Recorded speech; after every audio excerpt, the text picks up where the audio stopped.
Welcome to the John Sandwich Show. Can't believe It's I don't look like Bane anymore when I'm going to be talking. Swear to God, it felt like I was drinking this beer for 2 hours. that. And It's it's a scam. Did it Stuff. touch you? Did it touch you? Yeah, it made me feel things. Should we let everyone else in on the conversation? If it's too loud, they just turn it down, right? Perfect sandwich. Beautiful. Welcome back to the John Sandwich Show. I would like to introduce you to both to my left and right, John and John. Me in the middle is Eric. Welcome back, fellas. How you Welcome guys doing back, today? man.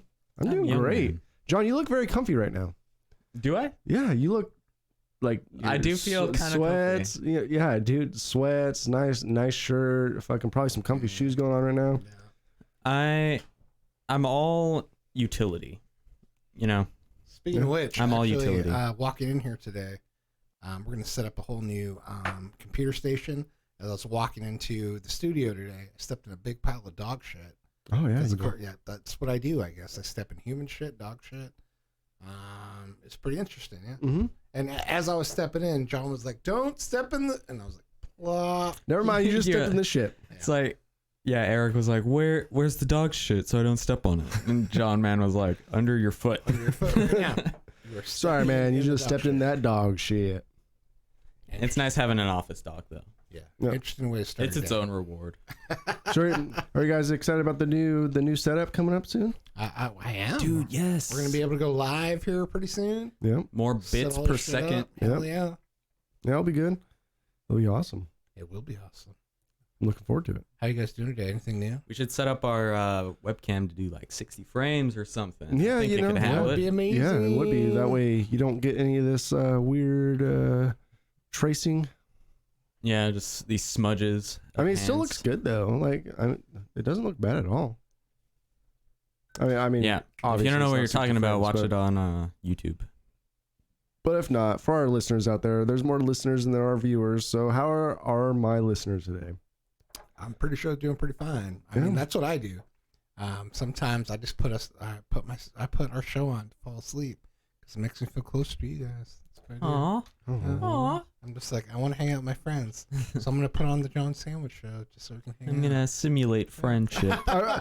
Simulating friendship. I will say, when I'm editing and making sure like the audio sounds really good and stuff, like and putting it on like our hosting and stuff, I listen to it and it's like, man, we have some good shit, man. Sometimes it's like Right. I'll laugh out loud and I'll be like, oh my god, That's I good. can't believe you said that shit.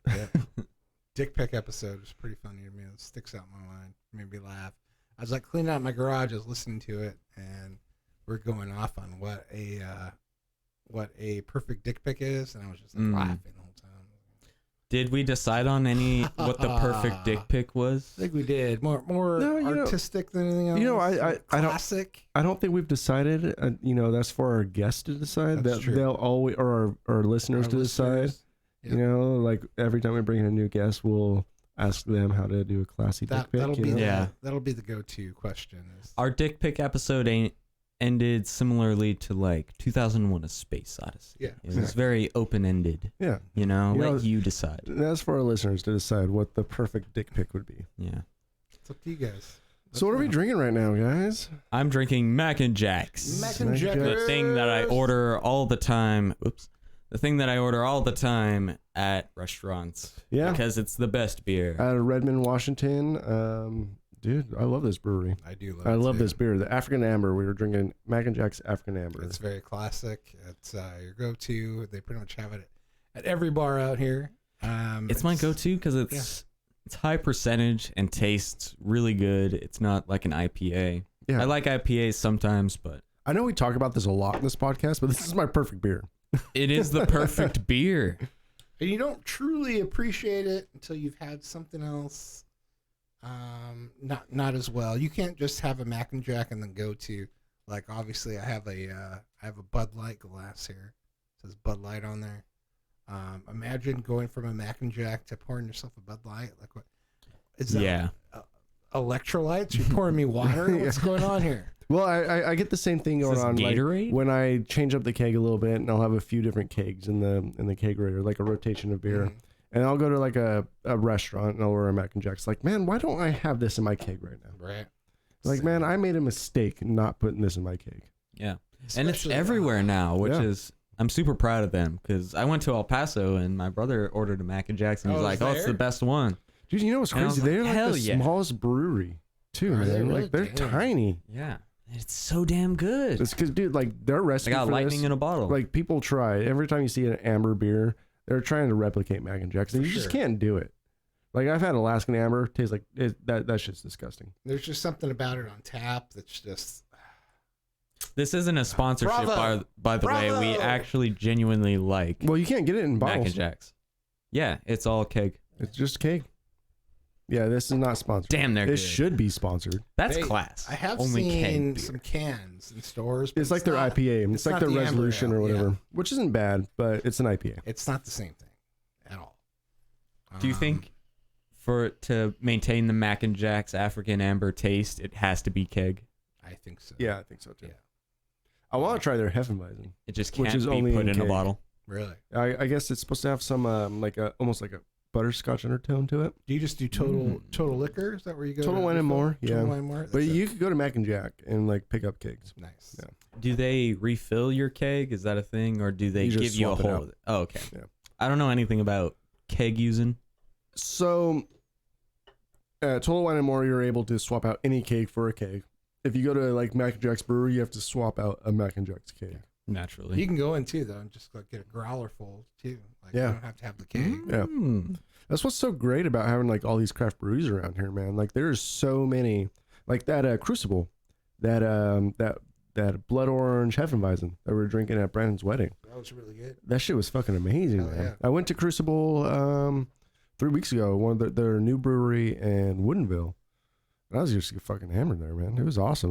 We were doing taste testing for Oktoberfest because we brought a keg with us, and dude, that's great beer, man. It's we're living in a beer renaissance right now. It's just fucking amazing. Like just all the Especially different- around here. Yeah, for sure. East Coast, there ain't no beer science going on. Fuck you. Sad. Fuck you, East Coast. Sorry, East Coast. Fucking town. Sorry you don't have so much beer. Sorry, your city smells like shit. I'm kidding. I'm kidding. The comments. The comment section, no. I'm kidding. We can't do that again, Eric. Sorry, I already burned our bridges All right, for okay. Sorry. All our sorry. San Francisco viewers are all gone. I was doing a callback. No, it's all LA. It's all just LA. LA. Just Yeah, LA. just That's LA. fine then. I hate I haven't that. been in San Francisco for a while, so I'll let you know in a few months if I go there. Whether It seems stinks or not. pretty fancy. I like it. That It's doesn't mean fine. it doesn't stink though. I didn't notice a stink. All right, so being I guess actually kind of serious. Did Boston actually stink? Boston, Like when you went to the East Coast, like what was the smell like? it didn't have a smell. It just per it probably just se. smelled like white privilege, huh? It smelled like white privilege. Boston these days, yeah. It was like walking. Smells like rich into- people. It was like walking into an episode of Dawson's Creek. Especially- Smelled like leather. Yeah. I did get a lot of looks, but here it is, right? I don't really have like a strong constitute as far as my own race go. I don't have like a strong identity or affiliation to my own race, so I don't understand it when I am experiencing racism. I have like a does not compute moment. Like, Oh yeah. what is happening? It does not compute to me. Because I'm fucking as white as the day is long. Like, what is happening? So, Yeah, in Southern California, you're white, but in just have a great tan. Boston, you're just this. I'm kind of like a nomad, like a vagabond, where like Yeah, I'm they're not like, that guy deals coke. I'm not accepted by like any race because like I go back home to California and stuff. Like I used to get made fun of a lot just about the way I talk, and You weren't Mexican enough. yeah, I just wasn't. I'm not Mexican enough for the Mexicans. I'm not white enough for the whites. I live in this gray area where You're not Indian at all. You know, I'm some not people Indian at might- all either. Yeah, Yeah. some people have brought that up. Like, is he Indian? No, I'm not. As in Indian, Indian. not Native American. Yeah. Yes, exactly.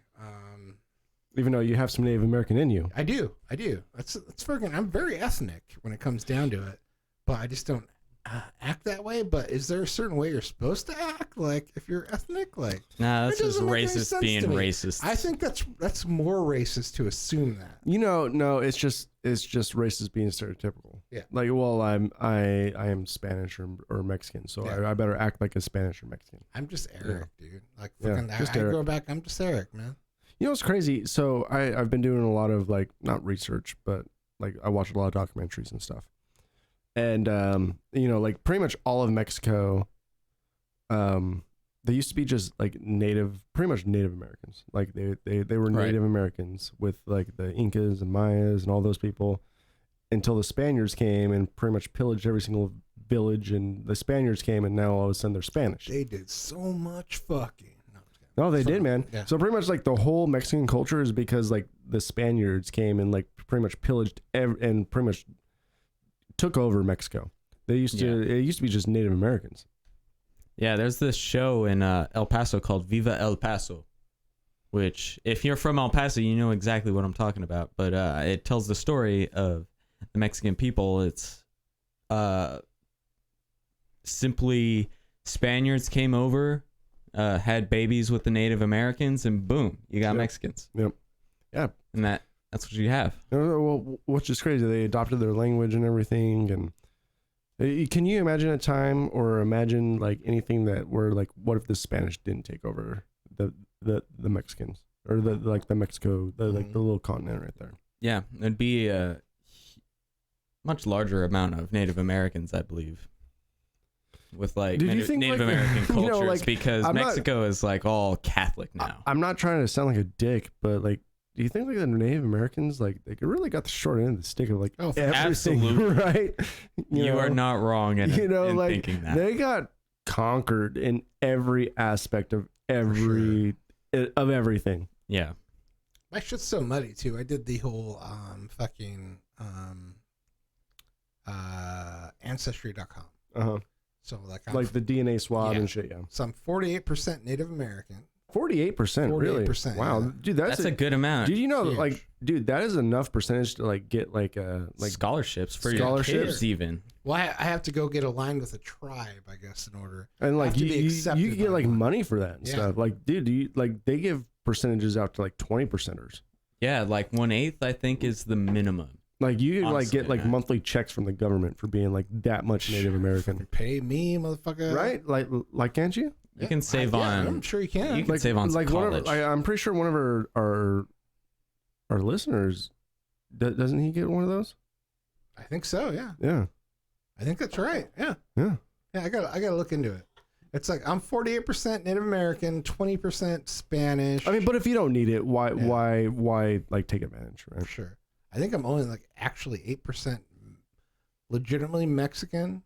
Like as in Spanish Mexican. Yeah, and then everything's like all mixed up Yeah. after that. It's like Italian. It's just like a melting pot. Yeah, it's like Italian. I even have Swedish in there. Like it's all sort of mixed up. So it's like, how the fuck am I supposed to act? Like, how fucking what am I supposed to do?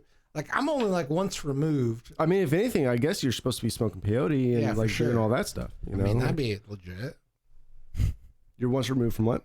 Oh, like I'm only like once removed from my relatives that do have that, do talk like, oh, AK, no, you know, like that kind of like fucking essay talk and shit. Oh yeah, Yeah. like SoCal Yeah, SoCal, Hispanic. yeah, Mexicali talk and stuff like that. But I don't know.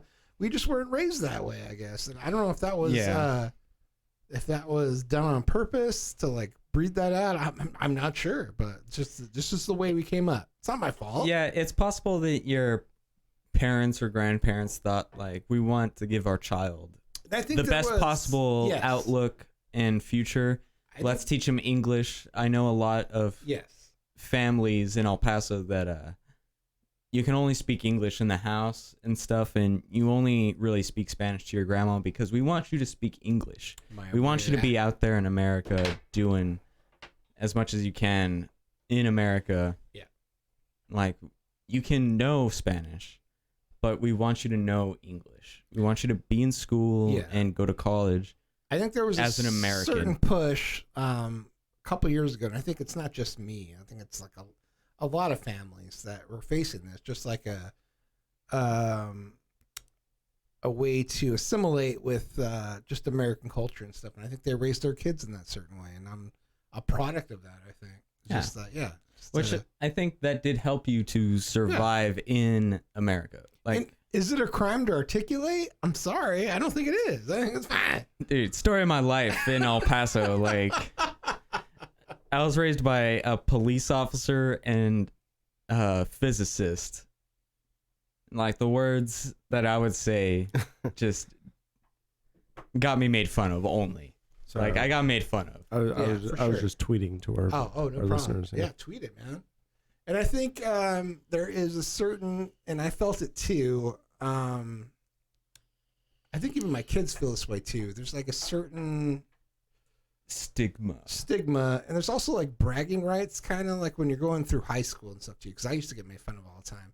It's like almost like dumb yourself down to be like a part of that high school society. Like it almost seems like it's cooler to be dumb, I guess, than it is to be to rise above that stuff. I think like people almost see it like a badge of honor to be an idiot. I don't know. An idiot that's just like friends with everybody. Yeah, that I think people isn't cynical really in any way. Really like to step into their cultural areas and stay there. You know, because it's such a big deal right now. Like even more like it's crazy like how like we're trying to get past cultural like all this cultural stigma and like everyone is treated as one. Yeah. But like yet people still really stick to their cultural for sure. Like their cultural bodies and stay there. And I feel like there is a certain power to that too, like to own your past and your culture, but also to transcend that. I don't think that makes you who you are either. Well, like to be quite honest, like I could claim, and I am like most of my DNA is Czechoslovakian. Okay. I could claim that. I have some Native American in me. But like what are you really? Well, I was born in the United States of America. Yeah. I'm an American. You're an American. Yeah. You know, no ifs, ands, or buts about it. I am an American. That's what you are. Mm-hmm. Other than that, like, does it really fucking matter? Yeah. Like, I mean, I think for your own personal ancestry log, it matters. Yeah. You know, like if you want to dive deep into like, you know, if your family has kept track of that, which is awesome for those families that do. Like, mm-hmm. I fucking fuck yeah to you guys, because I would love to know more about my family history. You know, but like to have like the ancestry like logs and like all like the trees and everything, that's fucking amazing. But at the heart of the matter right now, you are an American, and I think that's what we need to focus on. Yeah, you know what I mean. And I think it's cool to know that kind of stuff too. Like we have a mutual friend. Somebody's here. I think so too. We have a mutual friend that has a family crest. Do you have a family crest? Yes, on my dad's adopted son we do. That's crazy, man. Yeah. I wish I had one. Guess I don't. I did one of those where I bought land in England. I own land in England. Do you really? I do. I bought it for Emily and I's anniversary. So you buy like a patch of land in England, and then what it does is it gives you a lord and lady title. So legally, I am an English lord legally. They've sent me and they even sent me like a cheap. But you're not a sir. Yeah, but I'm not a sir. You're just a lord because you own land. One day I might be a sir, but not right now. Not right now. Yeah. But I do own land. Sir Erik. I do have a legal right to call myself a lord. I got a whole certificate and everything. They even sent me like a crest for that patch of land, so I have just like this generic. So can you like technically go to that patch of land and like build on it, or like do whatever the fuck you want with it? Yeah, you can actually. Yeah. Well, how much land do you own in England? I mean, it's only like I think it's like a 16-foot patch, like 16 by 16. Oh, really? It's like a small thing where like there's like just unowned land there that they sell off just so you can have the English title. Oh, okay. But you can go there and visit for sure.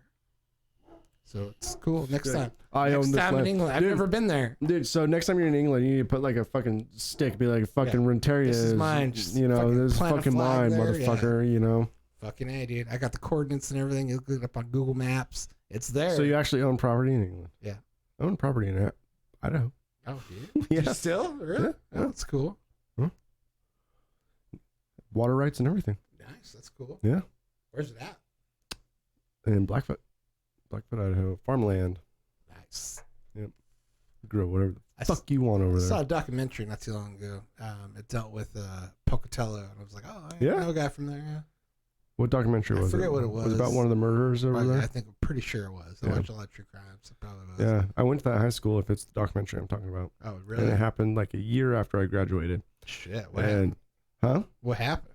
So these two guys, they premeditated a murder of this girl. Dude, it was a big fucking deal, and it's crazy. Like, these people are still in jail. They premeditated a murder. They captured the whole fucking thing in video. Like, they captured the whole fucking thing. Like the as one befores, does like nowadays. like the weeks before. Like, this was before, as one does these days. It was like, it was the start of this is what people do these days. Yeah. You know, it was before. You know, I think it was like 2006. Dang. So that was a while ago. Yeah. You know, they premeditated this murder. Like, they recorded it, videotaped it. Like, she was babysitting and like a few miles away. So they went to where she was babysitting and pretty much just fucking slaughtered her, man. Dang. Yeah.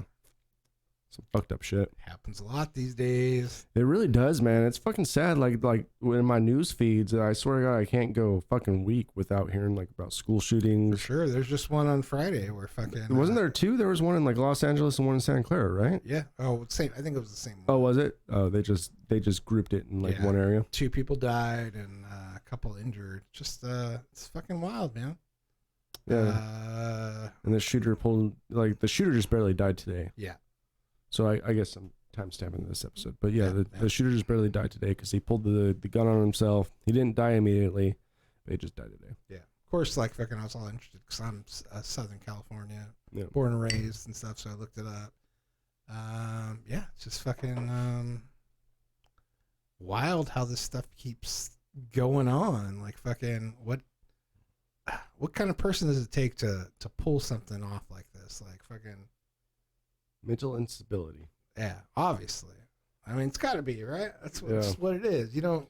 Or someone that's just, you know, like I remember Is being. it nature? Is it nurture? Like what is Well, the wrong? thing is, with I these remember people? like, well, I don't remember like very clearly, but I remember like when I was in high school, there's a lot of emotions, Mhm. right? For And sure. I remember having girlfriends that would send me fucking like suicide notes, right? Mm-hmm. I might still actually have them because they were just like, I didn't want to throw anything away. It was crazy. Like she would send me, like she would write me suicide notes about what would happen if I ever broke up with her or whatever. Are you still alive? So I can joke about this. They are still alive. Okay, cool. She is still alive. Crazy man. Yeah. You know, but like when you're at that age and like you have all these like hormones and like all this pressure to be something, you know, like something, anything, like all this pressure to be accepted, all this pressure to be like liked and followed. Yeah. And then like the thought that like any action you do could be viral at any moment in time. Yeah. And even now, like, You that's know. like way stronger now. Like fucking with just how Well, the we're thing is, dealing it with on a global scale now, where you can. yeah, exactly. Like back when I was in school, you know, these kids, like they didn't have this global platform of what they have right now. You know, they didn't have that. Yeah. You know, now they have a global platform and they will go viral. Yeah. Like fucking that. Yeah. You know, and like and that's enough for them to make a statement and be like, you know what, you whatever like intentions, like whether they think they were bullied or whatever it was, like they know that they can make a point across now. Yeah. You know, and like now it's just like there's so much pressure to like actually do it. Like, you know what, if you're quit being a bitch, just fucking do it. You know, Yeah. like there's so much pressure to like be that person now. You know. So tough, man. It is tough, man. It is tough. Like my heart goes out to like the parents of like all these, like all like the parents of like these mentally unstable like children that are, you know, like that can't be controlled right now. Like I honestly think like there's a few things, and I think one of them is like parents aren't around as much anymore. Mm-hmm. You know, we are living in a 2-income household. Yeah. Society. To where I feel like a lot of that was happening when we were kids, though, too. Like fucking. Yeah. Both my parents worked, and that my parents weren't around at all when we were growing up. yeah, true, but like, what do you blame it on? Like, can you blame it on social media? Like, if I blame it on social media, I'm just as harsh as that guy that blamed it on like Marilyn Manson or the Columbine. Like, what do you blame it on? You know, like, what are these answers? Like, I know we're getting the older, like the older area, like we're older now. Yeah. You know, so now we have a different point of view. Like when we were younger, it was like, oh, you can't fuck with Marilyn Manson. Like you can't blame it on him. It's like, you know, like where are these kids getting their influences from? You know, like what is the pressure? Like what is the driving force? Like, is it social media? Like, you know, maybe what we need to be doing is like when this stuff happens, we need to like release their social media account to see, and get like statistics on like what's actually going on in their life through social media, so we could like kind of view and analyze what these kids are actually going through. I guess like, you know what I mean? Freaking like I can kind of understand it on some levels and stuff, because I feel like I was bullied and singled out on a lot of things, but I had friends. Like I was able to align myself with like-minded individuals that felt the same way. Yeah. So because I had those folks in my life and I didn't feel so alone, probably made it a little easier for me at whether some people, I guess, don't have that. I saw a documentary a while ago too. It might have just been called Bully. I'm not sure. But I remember just like fucking weeping and stuff. It was like really sad. Because like a lot of people don't have that, but it's just kind of, I guess I'm coming at from my point of view, where I felt like, there were a lot of, mostly there were like people that probably should have had my back. I was like fucking like, they were like Mexican type folks and just fucking cholo type folks that were like, just had it in for me and shit. Just did not like me because I was coming to school wearing like Soundgarden t-shirts and shit like that. Yeah. I couldn't deal with that shit. Yeah. You didn't over exemplify like their culture. Yeah. And I remember coming to school sometimes like scared, like fucking afraid to go to school because worried like I was gonna get jumped or something like that. But I never thought about shooting up my school, like coming to school with a gun or anything. Yeah. But yeah, obviously people have other views, and we don't know what a reason for why this guy did this or what this person was going through that did the shooting. Well, like from what I've read, there's like not a motive like that they found yet. Almost makes it even scarier, man. Yeah. I think it all chalks down to mental illness, like unchecked mental illness. It takes a certain type of person to pull something like that off. But you know, like there's always been mental illness. What is the change and difference between like the 2000s up through the 99s down? Like there's always been a mental illness. It's like, were people just bred to be stronger and hold it in, and like in the 2000s up were they like more bred to like express yourself and like do these like what has changed? There's always been mental instability. And my argument too would be is like, where are these people getting these guns? Like maybe not this newest one. I think this guy had like a Glock or like a 6-shooter. This last person to do that, but most of these people that pull this stuff off have like military grade firearms and shit, like fucking assault weapons that can fucking send out a lot of blasts. Where are these kids getting these guns? Well, that's a whole nother subject on its own. It is. You know, I'm gonna use the bathroom. You guys figure this out. Well, I was about to you use the hash bathroom. it out. Well, you know, like, so like John. Then we'll get light and talk about Disney Plus. So like John, like, what do you think has changed between like the 2000s and then the 90s and the 80s, 70s, 80s, and 90s, like with mental instability? You know, like with the whole case of because you like before you didn't really hear too much about like these mass shootings and stuff like that, you know, but mental instability has always been there. I think Like that's a fact.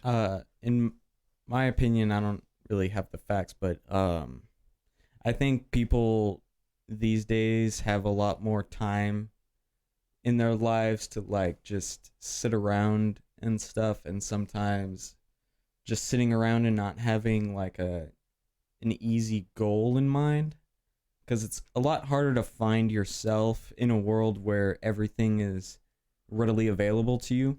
Mm-hmm. And some people feel trapped, like they don't know what they want to do or anything, to the point like don't really have a goal in mind, to the point where they just want to end it all.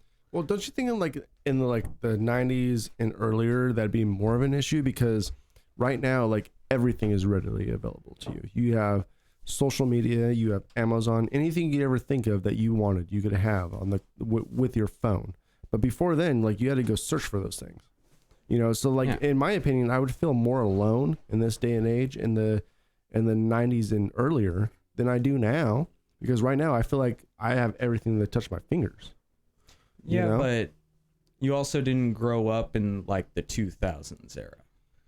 You, like, when you're a blank slate as a child in like the 2000s to 2010 era, there's just so much stuff, so much information bombarding you. It's hard to really figure out what is you and what is simply an influence on you. That, like, before, like in the 90s, and even the farther back you go, you realize this more and more, is like, it's like in the 50s or something, you could do what your dad did.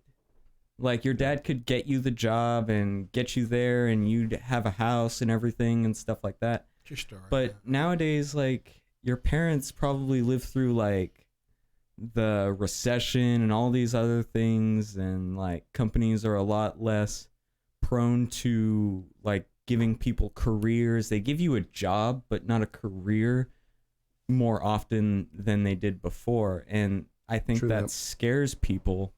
They have like, they can see all these people doing things and living out their lives, and I think some of these people feel like they're usually like very attached to the internet. They see these people living their lives and like seemingly, very important word, seemingly have their lives together completely and know exactly what they want to do. And I think people get scared, like, I don't know what I want to do. What am I going to do? These people are like making money just making videos or something that entertain people. The perception of making money. Yeah, and I think that scares people. They're like, well, I don't... That's kind of always been there, though, hasn't it? With like magazines, the perception of wealth, you know, maybe like with the magazines. Broad as it is now. It's probably when you buy, it's now. easier. You know, when you buy now. cologne, like, it's perception of success. You don't buy a cologne because it smells good. You buy a cologne because the perception of success. You see Johnny Depp or whoever the fuck is advertising the cologne and the success that they've had. The perception of like, if you have this cologne, like, you will be more successful. Yeah. And like, these advertising companies are percepting the success. But it has evolved. Well, it definitely has. I am not disagreeing with you at all. You can't really do that anymore because people will think like people of my generation or like even earlier generation, they're starting to see like, okay, that's an actor being paid to talk about this bullshit. I don't give a shit about that. All right. So with the actor being paid with your generation, younger kids, you think they understand that?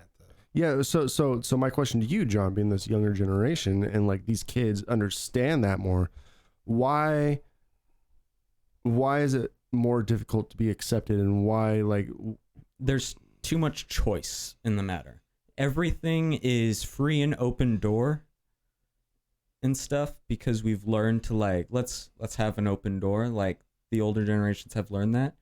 But to a younger person, that is far too many choices to make. Yeah. As a young person to make, because before, like, yeah, you have choices. There are these choices to make, just not as much. There's so much stuff. It bombards you mentally, and you can't really choose because you're afraid that what you choose may not be what you're good at. And more often than not, it's true. You were simply influenced to do that.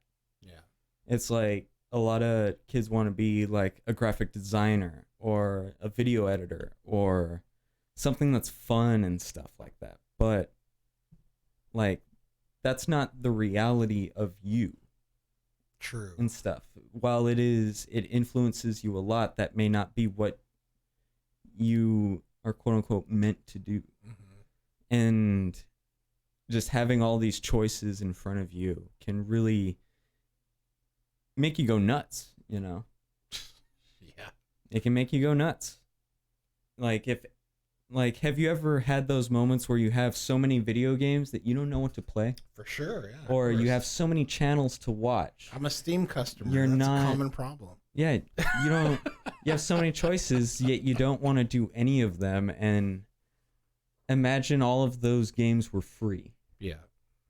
You would have no idea what to start with, and everyone's telling you like, well, you have to pick something. This is your life you're talking about. Mm-hmm. It gets like, it fucks with your mind. For sure. Like it's just so good, it's bad. Everything's just so accessible these days and so easy. Fucking. Yeah, like I could learn to be a leather worker. Yeah. Am I meant to be a leather worker? Who knows? Do I have an aptitude for that? You think it's maybe not, but it won't stop someone from taking my money and teaching me how to do it, you know? Like, gone are the days where my father was a leather worker, I am a leather worker. Like, yeah, it might be a simple life, but it's a life that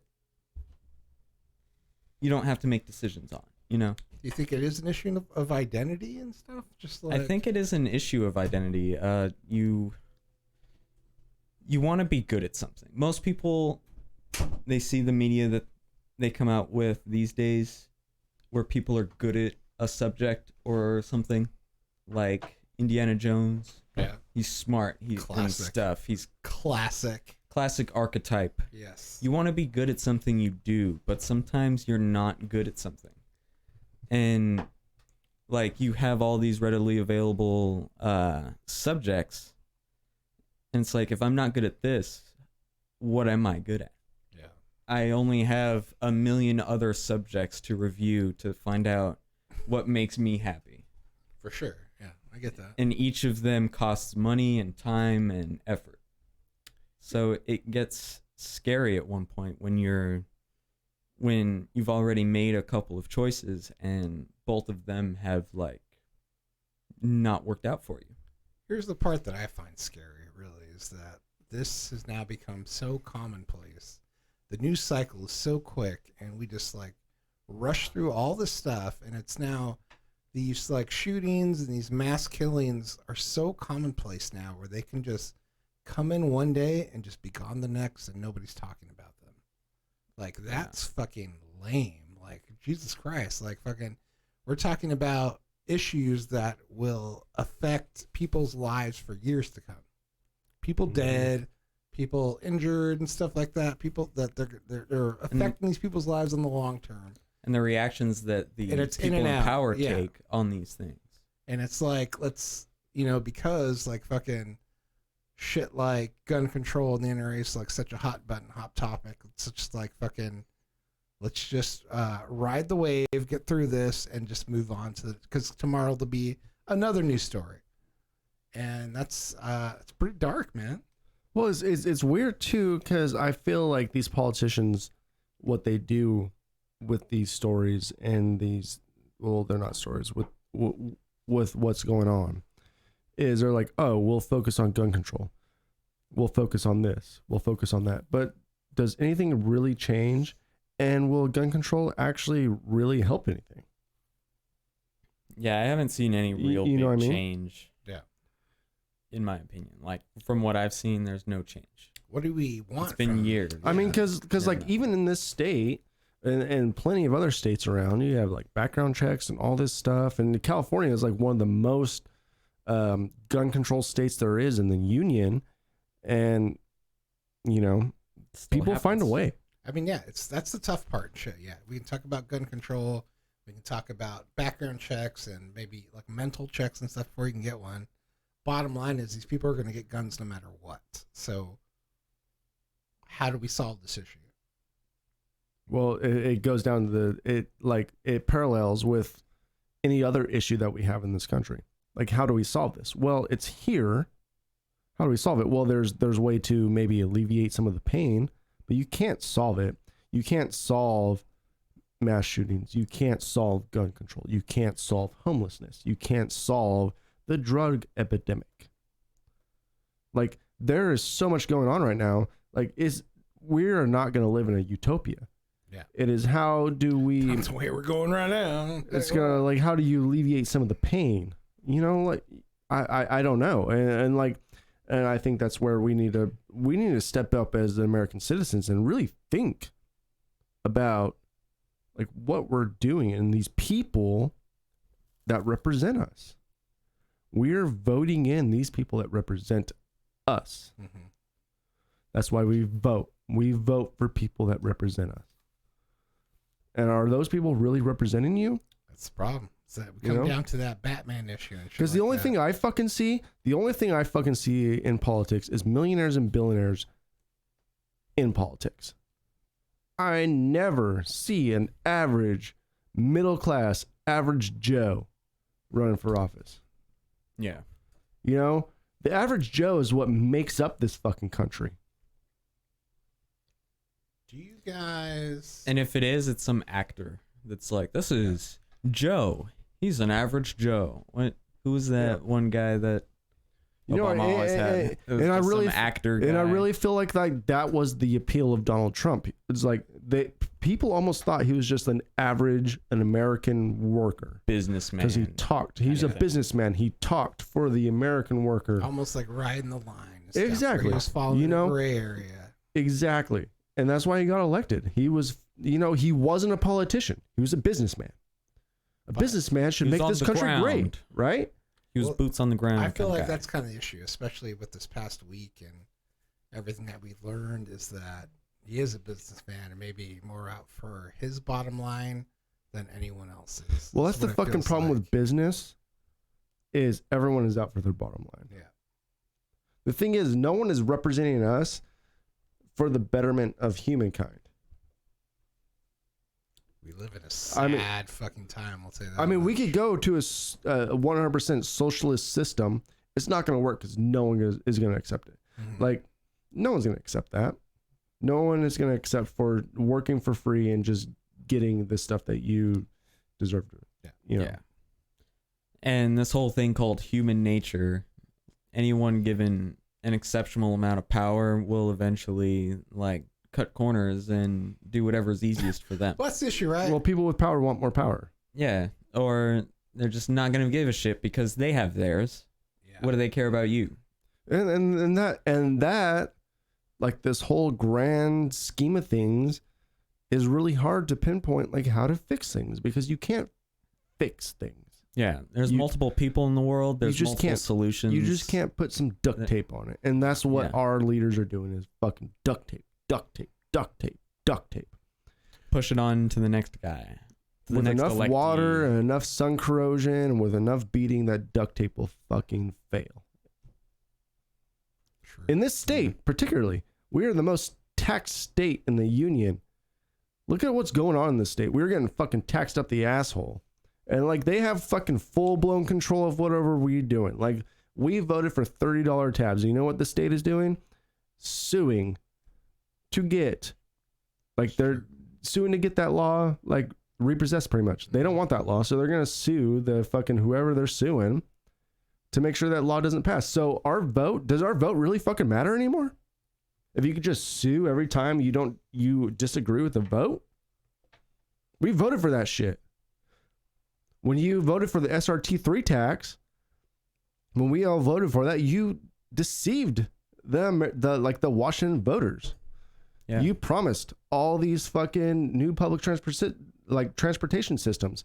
You didn't deliver, and you gave us false promises, and you lied about everything you were doing with it, and then all of a sudden everyone has $500 car registration tabs. And now the voters passed for $30 car tabs. They're going to sue us. They're going to sue So that doesn't go through. Does our vote really fucking matter at that point? Doesn't.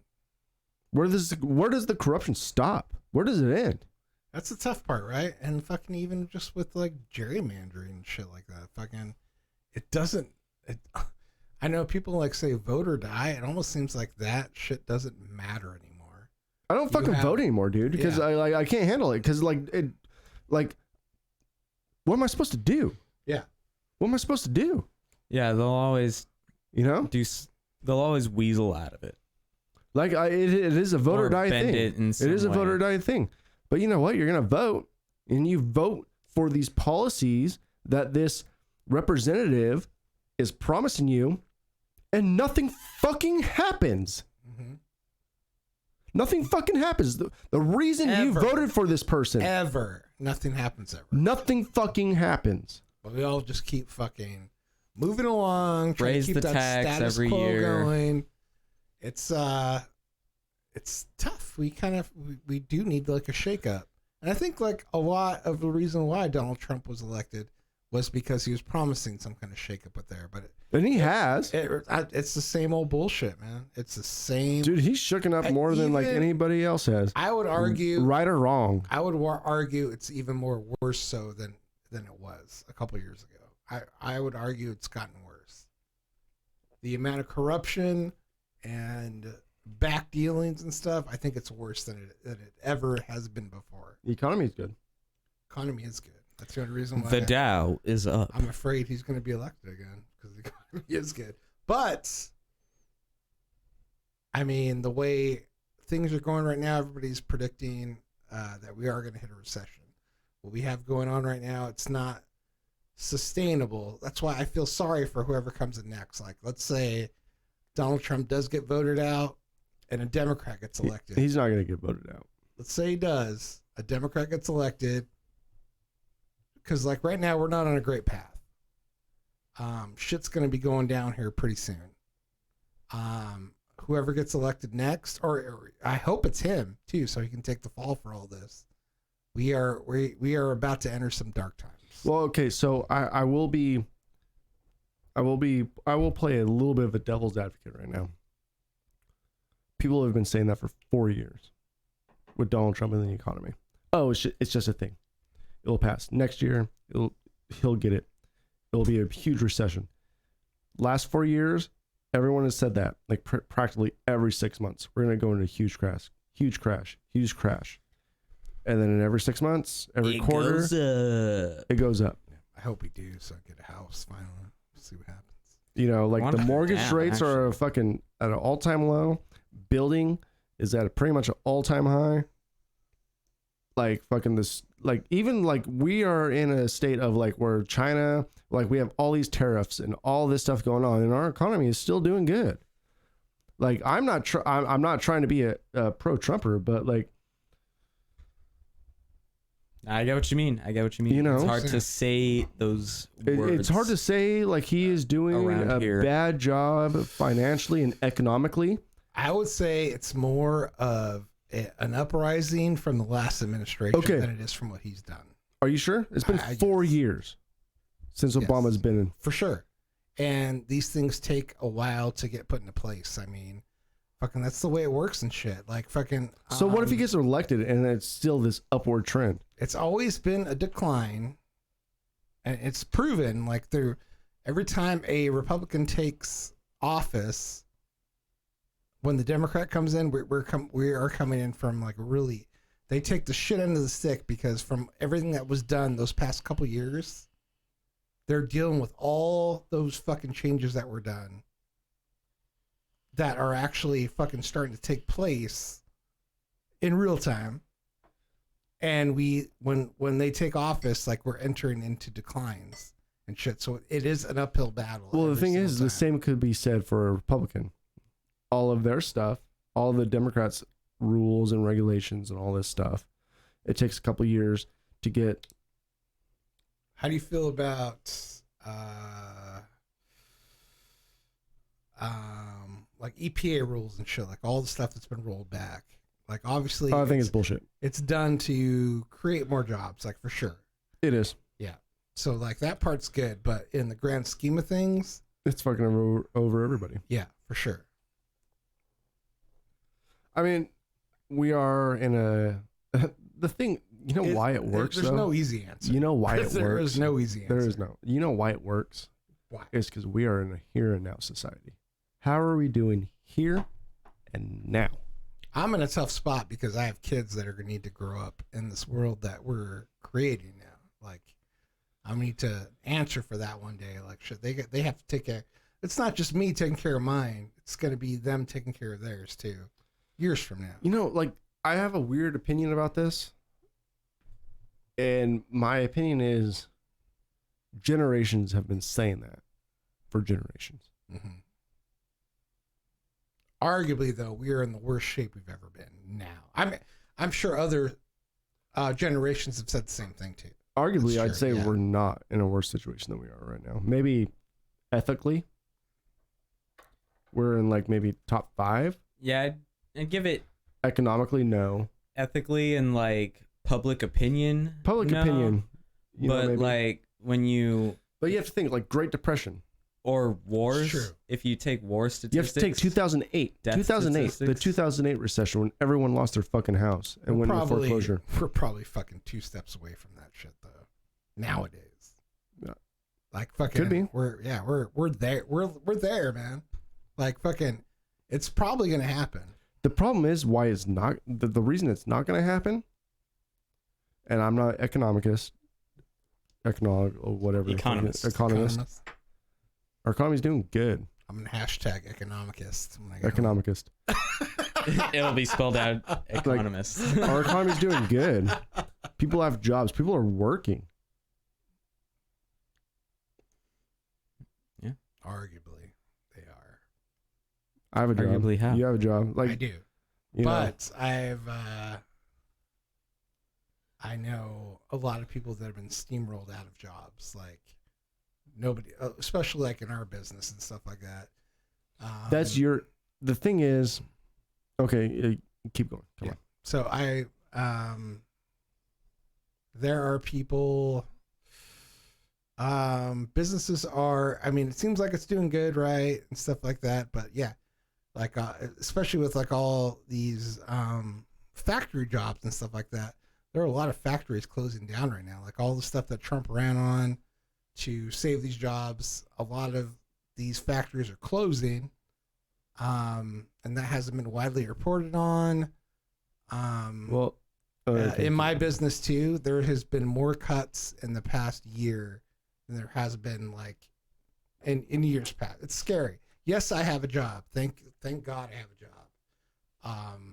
But it's not the way things are going. Like being on the ground up, especially in my position, just seeing what I've been seeing, and knowing friends that I've had and stuff, like going through all these problems. It's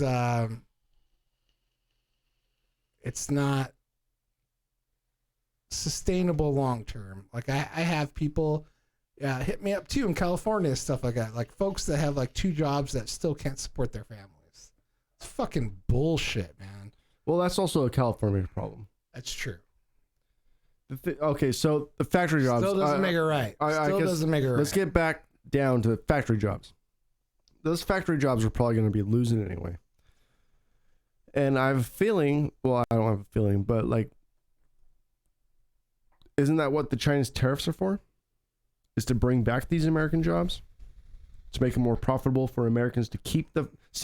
Hasn't been working. See what people's... My argument is it's not No, working. no, see, the perception is That's what we're being told, but it's not working. The perception is if American jobs are leaving for China or India or anywhere else where manufacturing is cheaper, is the president's fucking fault, right? Where do you blame the company? No, that's totally true too. They're looking out for their bottom line as well. Exactly. And where they can get this Like, work when done do you need to start as blaming the cheap as company possible, and for not sure. the president? No, I totally believe that. Yeah. You know, and these tariffs with China, yeah, they're affecting a lot of people. They are affecting a lot of manufacturing. They're affecting everybody that shops from China. Should you be shopping from China or maybe sourcing your income from American people? So let's see some of that. Let's build and keep these factories here instead of fucking worrying about your bottom line. Let's worry about the bottom line of what America is, and that's its good jobs. talk. It's good talk, but it's not happening. Is my argument. Is that all the president's fault though? Like how? Like I want to know, how is that the president's fault that these companies are choosing to go to China or India or any other manufacturing company place that manufactures cheaper than the United States? How is that the president's fault that these companies are choosing to go somewhere else? It's true. It's true. I'm not trying to make this podcast about President Trump. What I'm trying to say is the whole system within itself is broken. Oh, it is, and I'm just I'm playing here. Yeah, like I'm asking questions. Yes. Yeah, I like asking these questions. Mm-hmm. I want to know like how, like it. If people have opinions, I want to know like how those opinions. You know what I'm saying? Mm-hmm. Like I will play this all day. Well, like let me take you back to last fall where the government was not being funded and stuff, and Trump was holding up the funding for so people were out of work and not getting paid. I know a lot of these people, like fucking just like as random friends. So like I'm in a way I'm like on the ground floor seeing how it's affecting people that I know and care about. Mm-hmm. That kind of shit's fucking lame, I would say. Well, let me bring you back to around Christmas time. Well, let me bring you back to 2012 when Obama did the exact same thing. Oh, it's true. Yeah. I mean, that's the argument. That's a classic argument, right? What administration doesn't do this? I mean, yeah, I guess that's... I will say that the government's been correct. shut down many times. Yeah. My dad works for the government. He, at least once every like 3 years, it's like, oh, well, I have a little vacation going. I mean, it's going to happen. And you do get back pay. Yeah, the last one was a record for as far as how shit goes. So what I'm afraid of is we're coming up on that time again.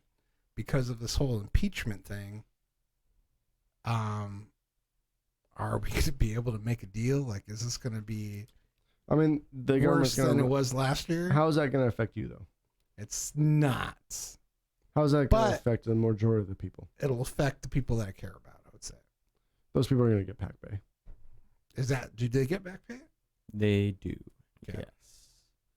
My brother also got, I don't know how it works, but he's a corrections officer at like basically a guard at a prison. And like they shut him down and I'm thinking It's because he's a federal prison. Who's watching the prisoners?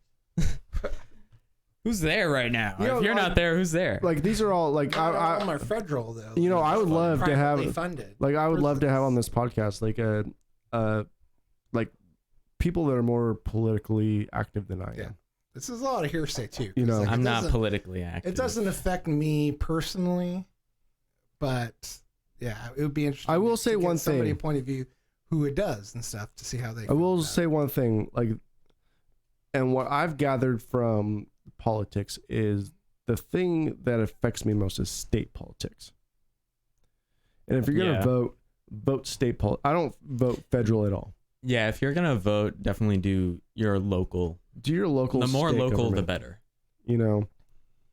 That's where, in my opinion, it really fucking matters. Yeah, because at the federal point, like the reason I don't really get into federal stuff is it's all show. It's basically WWE without the wrestling. People just get on a mic, they have something to say that someone. I wish it was more WWE. That more people would pay attention. Some analyst said like, "Oh, if you say this, according to my analysis, if you say this, you're gonna get way more people." And they just go, "I'll say it." Here's the answer. I love answers. Government is fucking totally already theatrical.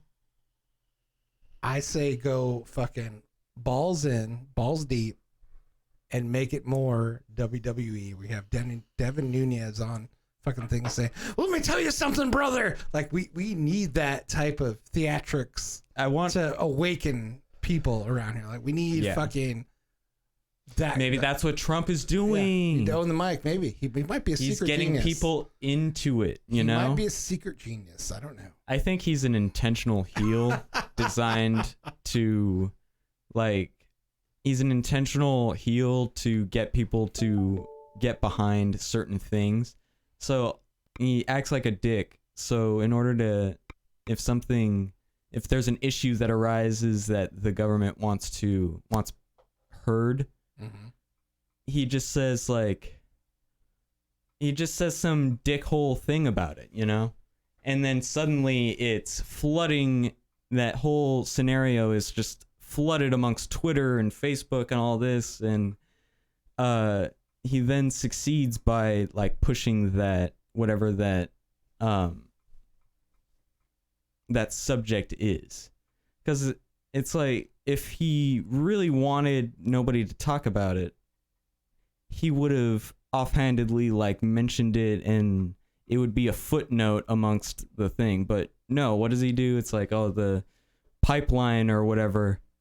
He makes this big to-do about it, and suddenly everyone is talking about it. And I don't think that a man at his level would do that unintentionally. Like, it seems intentional to like talk about things that would like mess with his image. I thought about it for a while. Like, he might be some kind of secret genius. But I don't think he is anymore, really. And I don't know. Like, are you guys following this whole impeachment thing? Yeah, a tad bit. He's obviously, I heard when they did start the impeachment thing. He's obviously guilty. Like, obviously. Like, this happened. This is like common. Yeah. Like you can just look at it. Welcome. Stone Cold stunnered him. He's obviously guilty. What that means, I don't know. It's like, do I think he's trustworthy in any way? No. Who is, really? I just don't want to give him my attention. I think that's because it seems like his negative attention is the attention that he wants. I don't know. It's tough. It's hard. Especially because they're pushing this whole fucking... So here's what's going to happen with the whole fucking impeachment thing, right? We're going to go through this whole fucking dog and pony show. So far, like, the Republicans all have his back. So what's going to happen is that we're going to push to impeach. Impeach is going to go up to the Senate. And then all the Republicans are going to vote against it. And that'll be the end of it. And then next year he can run that, hey, look, they tried to impeach me and it didn't work. They're liars, blah, blah, blah, blah. It's all just fucking ugh. It's all just a fucking big disgusting It's already show. been decided. Yeah, it's already been decided. Everybody's already made up their minds. This isn't happening. He's not going to get impeached. It's not happening. Yeah. It's a losing war. It's just not going to happen. All the Republicans got his back. Fucking, we have a lot of big name Republicans about to come up for re-election next year. They want to get this done as quickly as possible, because if it drags on, it's going to look really bad on them next year. Fucking Lindsey Graham and fucking Mitch McConnell, like, fucking, they need to get this done now. And that's what they're promising and shit. They'll get it done by Christmas. That way, going into this next year, they can say, look at, like, because fucking the Republicans have the majority in the Senate. So he's not getting impeached. Oh, he's going to get impeached, but it's not going to go anywhere. And that way next year they can all run that he was acquitted on it, and he can run on that, like, hey, look, they tried to come at me with this. It wasn't true. I was acquitted because of the Republican rule. I mean, we're going all in on this whole Trump thing. I don't even know what my point is, but has anybody seen Disney Plus? I'm looking at it right now, actually. I'm looking at Disney Plus. You know, I think it's all just it's a sideshow, man. You know what it does? It gets the Americans distracted. For sure. That's what's going on. And that's what it is. That's why fucking this whole shooting happened on Friday, and now it's out of the ether now. It's done. It's over and done with. Like, fucking got people dying out on the streets, and nobody's talking about it. Not one Republican senator said shit about it. Nothing. Like, fucking, it's done. Like, this happens all the time. It's accepted. That's just the society we live in. That we're just gonna have to fucking live in fear. To quote Mick Mulvaney, we just got to deal with it. Just gotta get over it. That's it. Adapt. Just adapt. That's a big gaming thing right now. Is what a lot of gaming companies say. It's like if something's fucked up with the game, adapt to it, bitch. You know, that Just do pisses me that. off about games, though. Because if you exploit a glitch that gets you unlimited money, I just adapted and now you're banning me? Mm-hmm. Fuck you. Right. What the It's fuck? adapt until we decide no. Yeah. Which is just a metaphor for the government, too. Adapt until we say no. You adapt So- until it takes money out of my pockets and fuck you. Yeah. So should we then should we talk about Disney Plus or do you want to do some random questions? Ooh. Let's do random questions. Let's do some Random questions about questions. Disney Alright. Plus. I will relate it to Disney Plus as best I can. I mean, because we got we got a couple more episodes tomorrow, so Yeah, we're fine. On IBM, I'm seeing Sorry this if I- house ad. Sorry if I go get one more beer. how about I fill this shit up? Okay. And then we'll do random questions. You guys talk among. How about you guys talk, since you guys are the Star Wars fans, you guys talk about Mandalorian a little bit. While I'm getting some beer. Spoilers. All right. But I do So- think this is what's best for Star Wars. A good TV series. I will say that, and I am going to watch it, and I'm very excited to watch it. Yeah, watch it before you watch this podcast. Okay. Politics So, sucks. it does suck. It's one of those facts of life that sucks. So I do want everyone to know that I am a 100% devil's advocate. yes, I like to You ask questions. you will. I like to Good pick people's question, brains and stuff. I like to get people pissed off.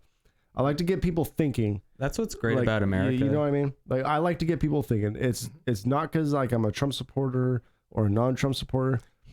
I just want people to fucking get emotional about shit. For sure. You know what I mean? Like, I want people to, when they talk to me about certain issues, I want people to get emotional about it. Yeah. I want to see and I want to hear people's real emotions about topics. If I want Does that someone make to be sense? cynical, Totally. it should be about something as important as politics. You know, like if you're gonna be cynical, like do it about something important, not about Star Wars or whatever. Do it about politics or something that affects our lives. Like be ever vigilant. And that's what I love about like America is everyone's vigilant and no one. It's harder here to get away with bullshit.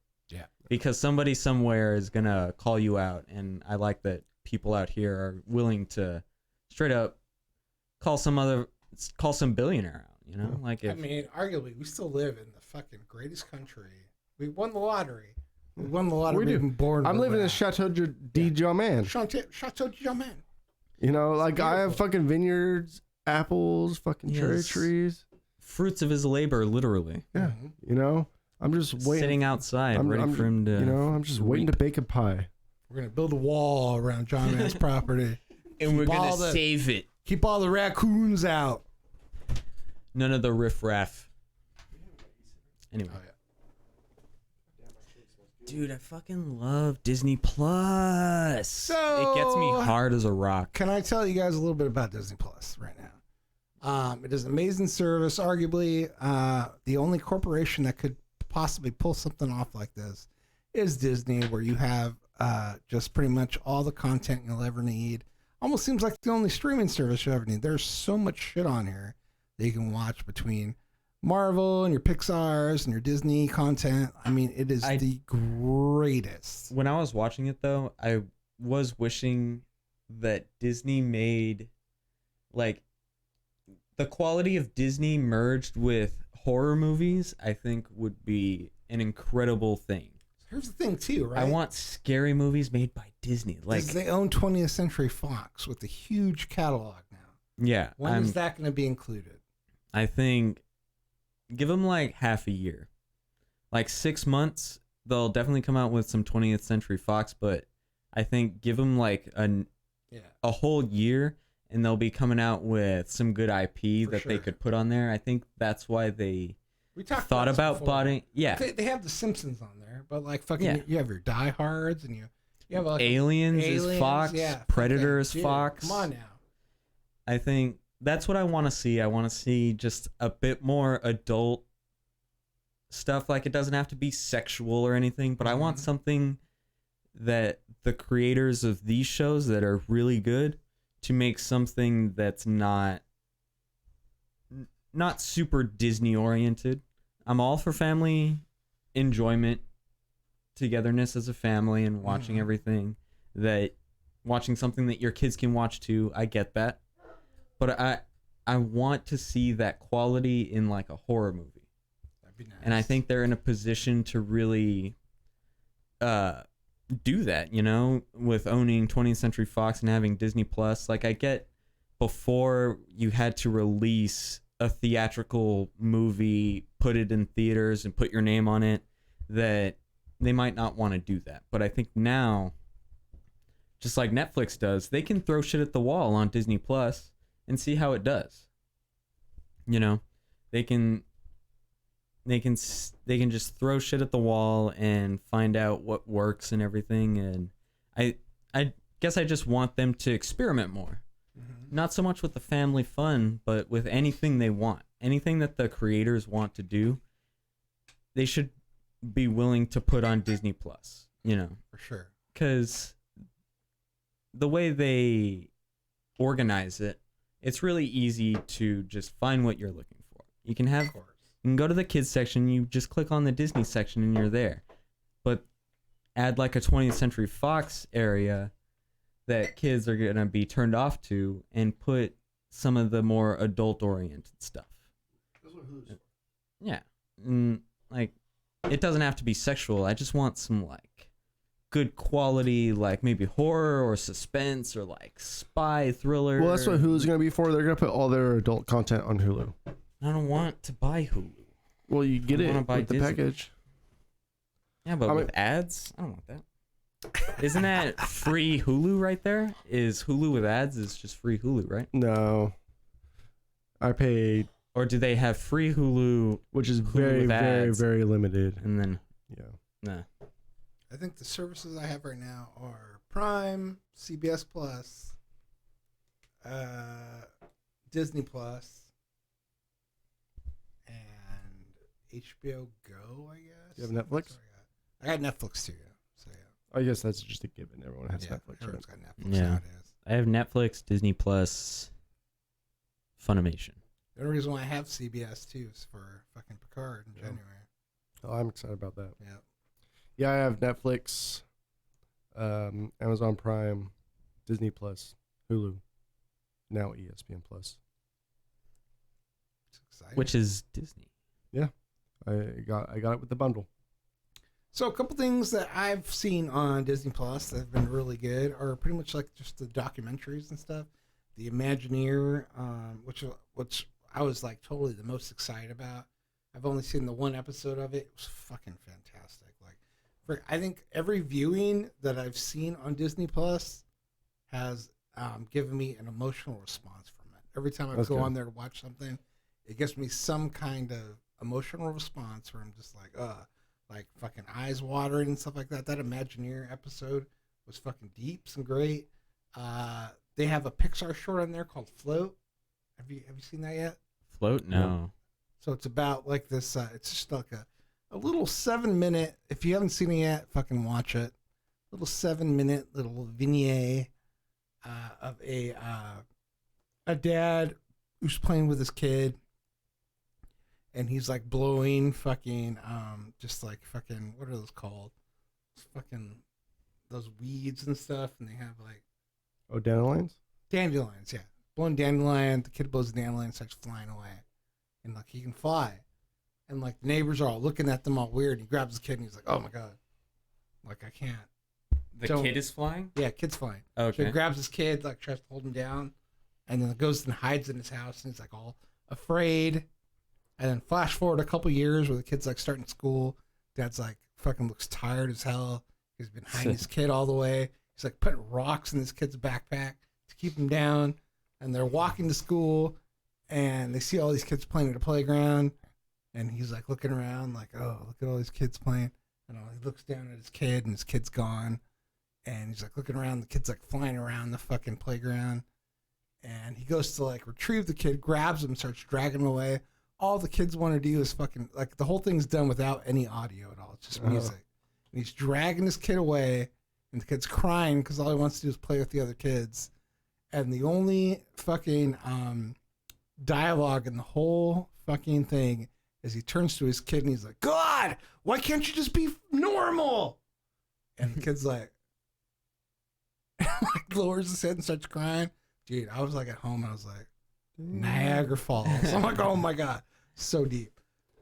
I had a picture, like, I thought the story was going to end, like, with, like, the kid being, like, 50 years old or something like that. No. Anyway, Makes the other kids fly. they figure it out and they have, like, a great time. But, my God, it's just, like, this, like, little bit of content in here that they can now do, and they have this, like, platform to do it. Oh, my God, it's amazing. Which brings me to the savior of the whole Star Wars universe, fucking The Mandalorian. Dear God, one of the best fucking shows I've seen. It's pretty much like, and I love Westerns. It's pretty much a fucking Western of a gunslinger who is this Mandalorian, just fucking a cowboy, pretty much, bounty hunter, going through the Star Wars universe. I don't even know, we can't get into spoiler alerts or anything, but can we do spoilers? People have probably already seen it. So new. So maybe we'll save it. But it leads up to just give your impressions. It gives it's opening up the Star Wars universe in a way the movies have never had before. Which is like, which I'm excited about, because I've never been, like, I have watched every single Star Wars movie, never been a fan. And what I've always felt Star Wars needed was a TV series to explore some of the lore. Yeah, to, like, give something with time. Give us some backstory. Give us some time. Exactly. I feel like this, and I'm excited about that. What the show does, and I'm excited about that. I think this is what the Star Wars universe needs. Yeah, it really is. Yeah, there's too much writing on the movies that they're not going to explore anything. They're going to give you a Star Wars story. They have maybe 2.5 hours, and that's what to reach. And that's what I appreciated so much about the Rogue One. I really liked the Rogue One. That was like one of my favorite movies from them. Like, let's add a Darth Vader scene, expand on Darth Vader. Where does he live? Even J.J. Abrams, the first Force Awakens, was like, yes, this is feeling like more like Star Wars. This is great. This is what I used to love when I was a kid. This feels great. It's like we're capturing it. After watching The Mandalorian, I realized that was not true. Yeah, this is the first time I ever, dude. Episode 2, without even the prequels be damned, fucking JJ's movie be damned, Rian Johnson's movie be damned. This is like the first time I've actually had that Star Wars feeling. Yeah. Oh my gosh, dude. Ones. Well, you know, like The Mandalorian, which is awesome, because with the Star Trek universe, it's always been the series and all the lore, and the movies were just kind of the movies were a piece of Star Trek. Star Trek wasn't the movies. Star Trek was the series. You already had that lore. And I'm excited for Star Wars fans to have, you know, like a series that explores the lore, that explores the fundamentals of what Star Wars is. And you can do that with shows. Exactly. As opposed to movies. Like, we've been talking about this for years. Yeah. This is what Star Wars, and like, this is what Batman needs. Mm-hmm. You know, we've been... You know, exactly. This is totally what Batman needs. You know, we've been talking about this like this for years, and this is what Star Wars needs. Like, I'm not a Star Wars fan because I don't care for their storytelling in their movies. They need a series. Like, I think Star Wars as a TV series would be fucking phenomenal. It would be great. A great, you know, like Game of Thrones fucking style TV series would be amazing. And this is what Mandalorian is doing. And I'm excited. I'm going to watch it. You know, and I'm happy for those super Star Wars fans out there. I truly am. As a Star Trek fan, I'm happy that you guys finally get a little glimpse of what it's like to be a Star Trek fan. I think it's done so well, too, that it would work without having the Star Wars handle next to it. Like, it could work as for sure, yeah. Well, you know, that's why Star Trek works so well. Is like, you have the series, like the movies, you could watch them and they fill in gaps, but do you really absolutely need to watch the movies? Not really. Not particularly. Well, with Picard, maybe the last one. You might there's like 10 or 15 episodes you probably should watch, and at least one movie.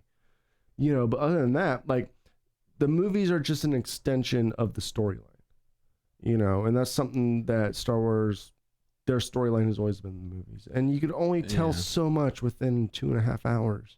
Yeah, you know, like, you have like what, 40, 50 years of lore, and everything you put in 9 movies, one and that's detail that's taken out in 9 movies.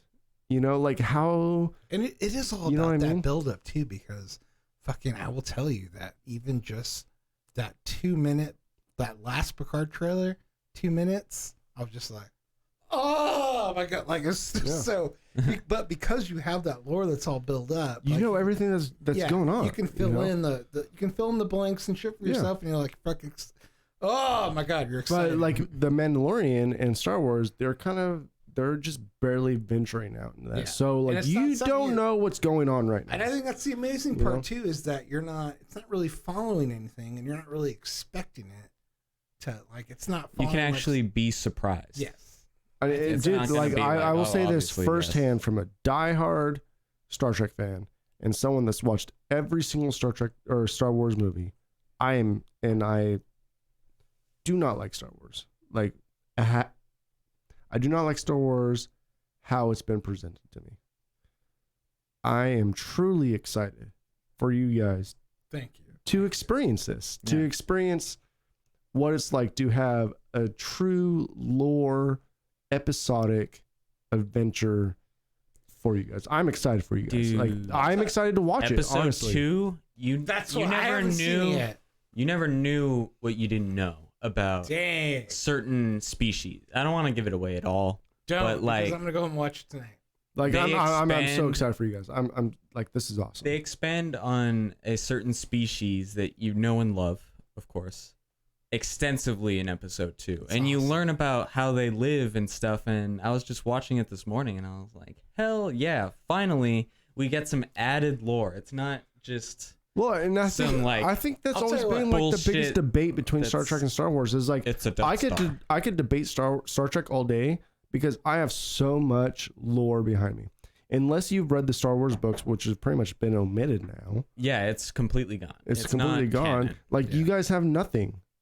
We you guys have nothing. And the Clone Wars series, and that's it. You know, I'll tell you what part got me on the first episode is that the opening scene is where, like, when he goes to get his first bounty, he walks into that cantina, and like, which is probably at Galaxy's Edge. Yeah, if you guys want to go check that out. Probably, go check Surprisingly, they added a new.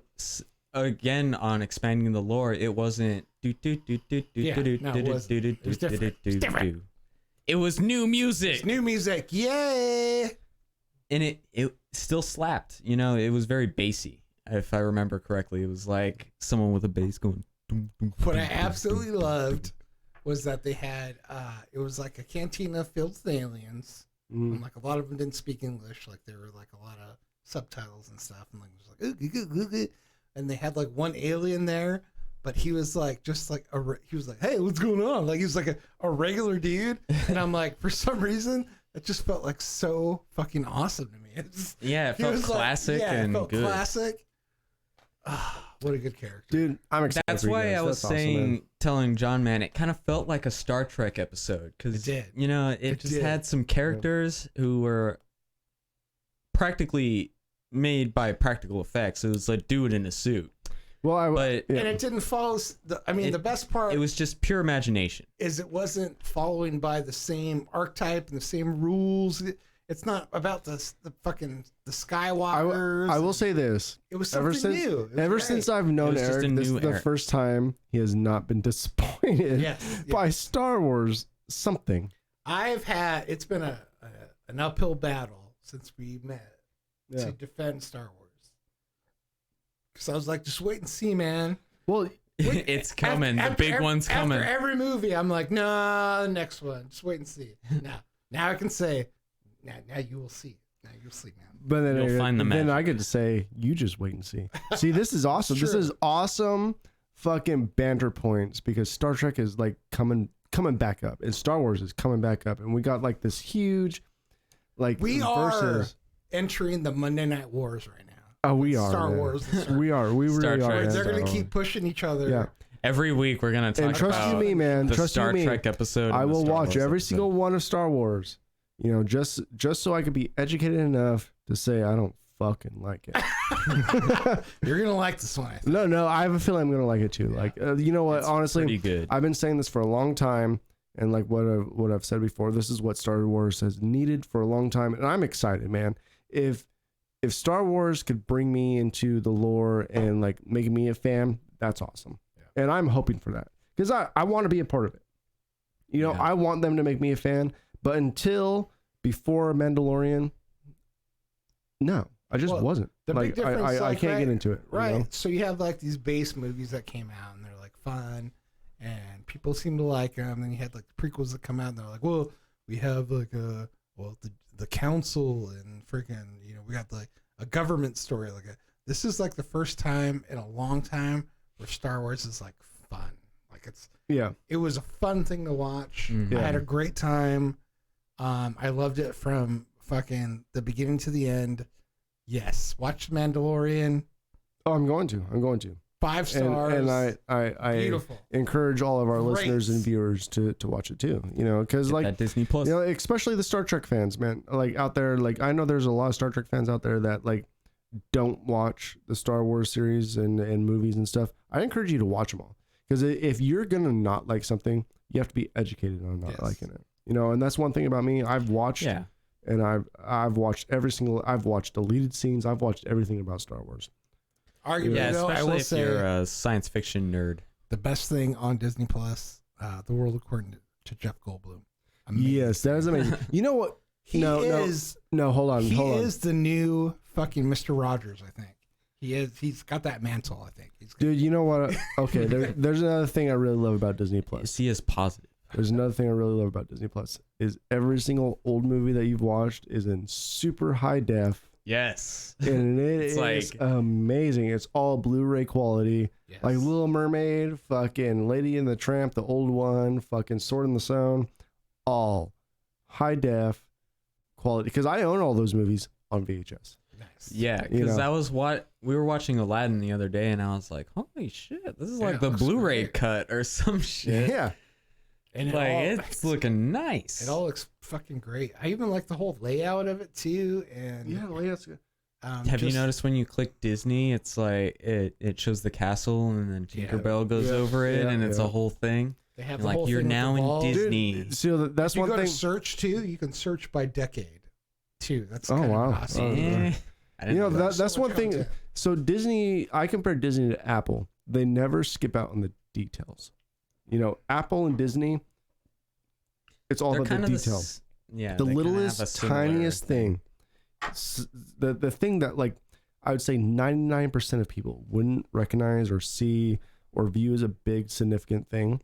That's what Apple and Disney do. They pay attention to the smallest It's detail. all about that detail, And I baby. fucking love it. Should we get in one random question before we end the shit out? Yeah, let's do it. that. All right. Oh, we're at an hour and 30. I Holy need shit, that was I fast. need two numbers. 16. 20. 16 and 20, 36. All right. Sweet 16. Dun, dun, dun, dun, dun, dun, dun, dun, Sorry, dun. the beer's running right through me. Gotta use the bathroom. Hurry. You better hurry up. We're gonna let this music play until you come back. I don't think I've ever heard the the ending of this. Maybe I have, but the ending of this song, is there like a crescendo I've of this, cut or it. does it just I've cut it so it just kind of like starts over and over. right? So yeah, I've cut the song so you don't hear the crescendo anymore. Yes. I have it on a loop. Gotcha. So what's our random question? Well, our random question is gonna be something. I'm gonna wait for Eric. You're gonna wait from.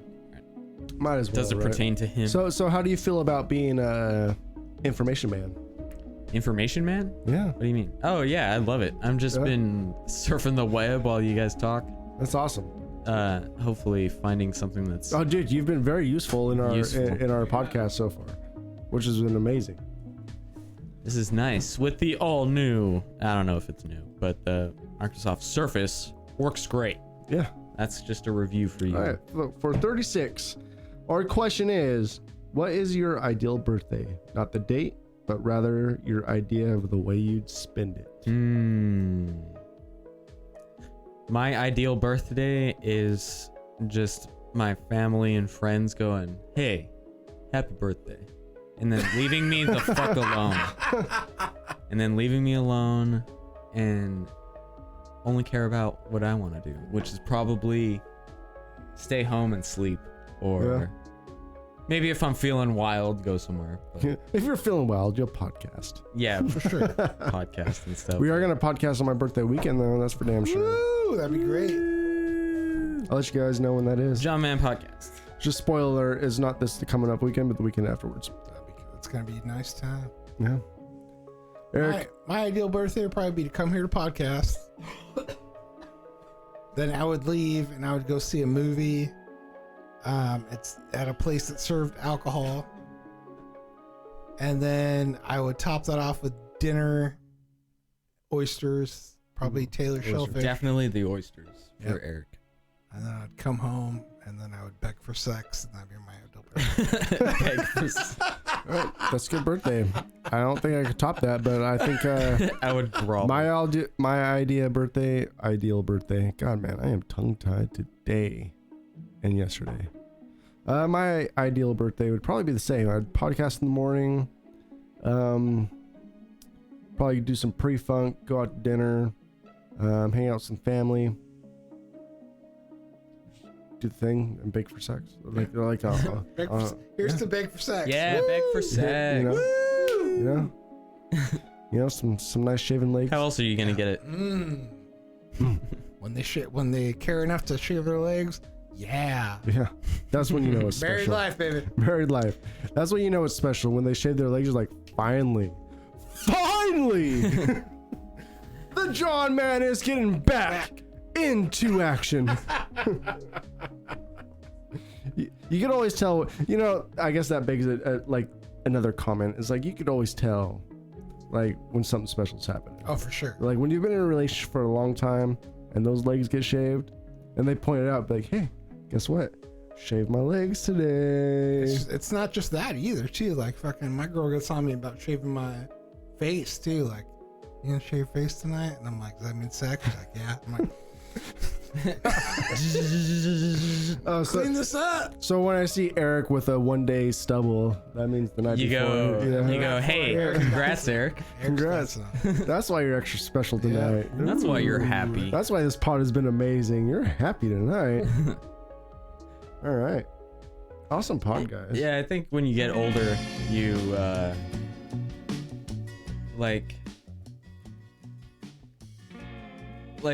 you really focus in on what makes your life easier and better as you get older, like with any aspect, especially sex, but like with your day, you know, when you're an adult, your parents would like complain about like, oh, now I have to do this one thing that takes 5 seconds, and you're like, all right, Dad, like, quit being lazy. But you realize as you get older, like those little things that make your life like those 5 seconds easier, matter.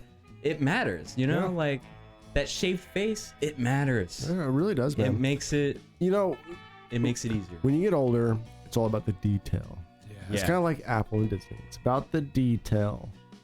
Yeah, you know? like there are certain things that really rub you the wrong way, and when those things are resolved, you're like, hallelujah. Yep. Even if it's not something that really takes a lot of your day, but you just live your every single day with it, that one little thing, like, taken care of, you're like, thank you. Thank you. You know? Does that make sense? For sure. You have those Totally. you have those details about your life, you know, like like I love when I'm clean and when the house is clean. Yep. And like I used to get mad at my mom when she'd come home and be like, you didn't clean up anything? And I'm like, well, no. But when you come home like after a vacation, that's a good one. Your parents telling you to clean up before a vacation. Because when you come home after a vacation and your house is clean, you're just like, oh. You know what's better than that? Is when you come home from vacation and you finally put away your last load of laundry from vacation. and Yes. then you get to relax in a Like- clean house. Oh, Unless you're coming back to Disneyland, then it's like you're depressed after you get back. Yeah, you're usually depressed. Yeah. Yeah, usually. Like, how do we live, Mary? How do we go about our day without being in Disney anymore? How do we do this? I do not get to ride the Matterhorn tomorrow. Fuck this shit. I don't get to go to the Jolly Roger anymore. What the fuck is going on? Which I was I can watching still that. smell the churros. I was watching that Imagineer documentary, and one of Walt Disney's plans and stuff was like for the Epcot Center, people actually living there and stuff, and just like, my God, that sounds great to actually live in Disneyland is my goddamn dream. You are a genius. I wish we all could. If we all lived in Disneyland, there would be no war. Everyone would be living in the happiest place on earth. There would Yeah. be no reason for religion either, because like fucking there'd be no reason for like some kind of like freaking heaven that you go live to, because we would already be living there.